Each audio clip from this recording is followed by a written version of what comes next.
Terdapat beberapa capaian keterampilan yang mampu dimiliki peserta didik setelah melakukan pembelajaran sinkronus.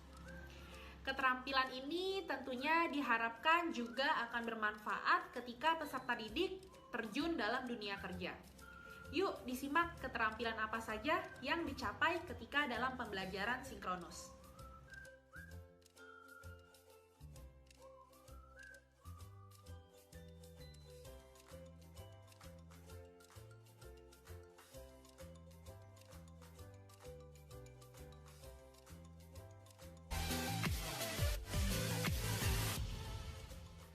Terjadinya reformasi pendidikan tinggi di tahun 1980 mendorong Arthur Chickering dan Zelda Gamson untuk menyusun prinsip-prinsip dalam praktik baik yang digunakan di perguruan tinggi. Prinsip-prinsip ini juga cepat diterapkan di perguruan tinggi lainnya maupun di kantor administrasi di Amerika Utara karena prinsip ini mengandung isi yang jelas, mudah diingat, dan ringkas. Pada kesempatan kali ini, kita akan membahas lebih lanjut terkait dengan prinsip-prinsip pembelajaran learning in real time sebagai praktik baik dalam proses belajar. Yuk kita bahas lebih lanjut. Prinsip praktik baik learning in real time yang pertama, yakni membangun interaksi antara mahasiswa dengan fakultas, di mana dengan meningkatkan keterlibatan dan memotivasi mahasiswa, maka akan membantu mengatasi masalah belajar yang dihadapi oleh mereka. Yang kedua, mendorong kerjasama antar mahasiswa ataupun antar peserta didik. Tujuannya yakni untuk mencapai tujuan pembelajaran dan meningkatkan capaian kompetensi. Pada diskusi ataupun kolaborasi ini dapat dilakukan dengan teman sebaya ataupun dengan pembelajaran informal yang dilakukan secara tidak sengaja.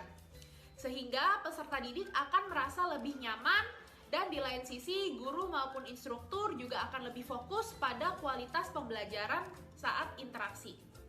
Prinsip yang ketiga, yakni menekankan pada pendekatan yang berpusat pada peserta didik, di mana peserta didik akan terlibat secara aktif dalam proses membangun pengetahuannya secara mandiri dibanding dengan menserap ilmu melalui hafalan-hafalan saja.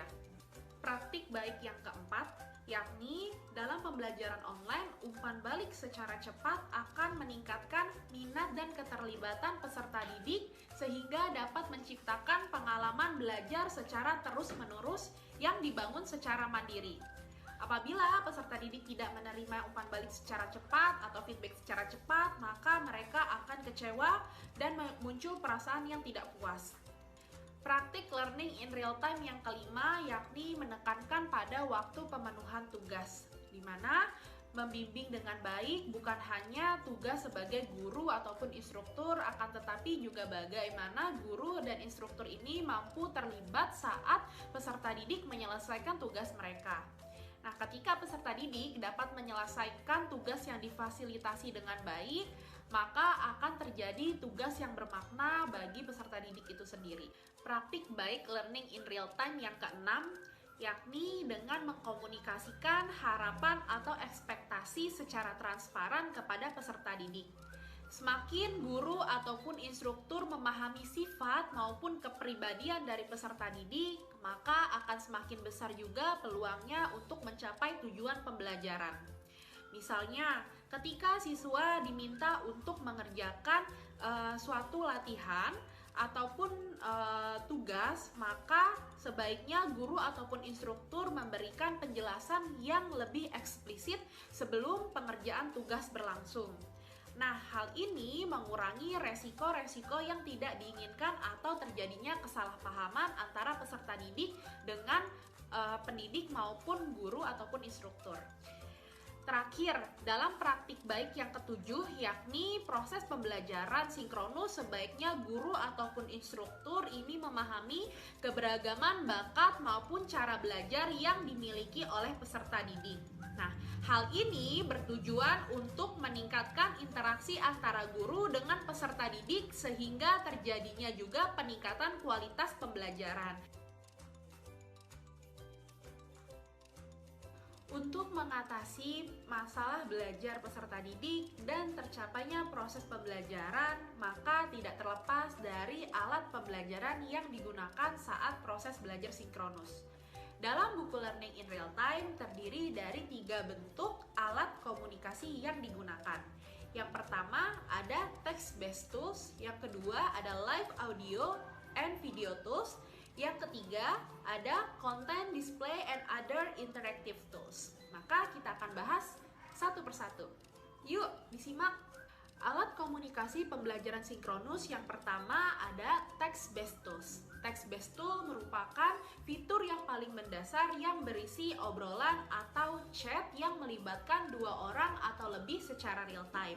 Nah, contohnya apa aja sih aplikasinya? Nah, aplikasi-aplikasi yang mendukung dalam text-based tools ini terdiri dari WhatsApp, Facebook Messenger, Google Doc, Telegram, Line, dan lain sebagainya. Alat komunikasi learning in real time yang kedua, yakni ada live audio dan video tools. Pada alat ini memberikan lingkungan yang lebih akrab dalam kegiatan proses memberi dan menerima informasi saat terjadinya interaksi antara manusia melalui konferensi video ataupun audio.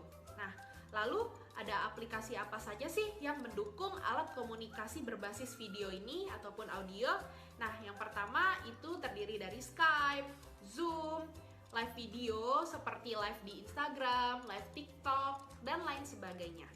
Alat komunikasi yang ketiga learning in real time yakni berisi content, display, and other interactive tools, di mana fitur-fitur ini yang dapat mendukung pembelajaran menjadi lebih interaktif. Berikut fitur-fitur yang dapat mendukung pembelajaran interaktif.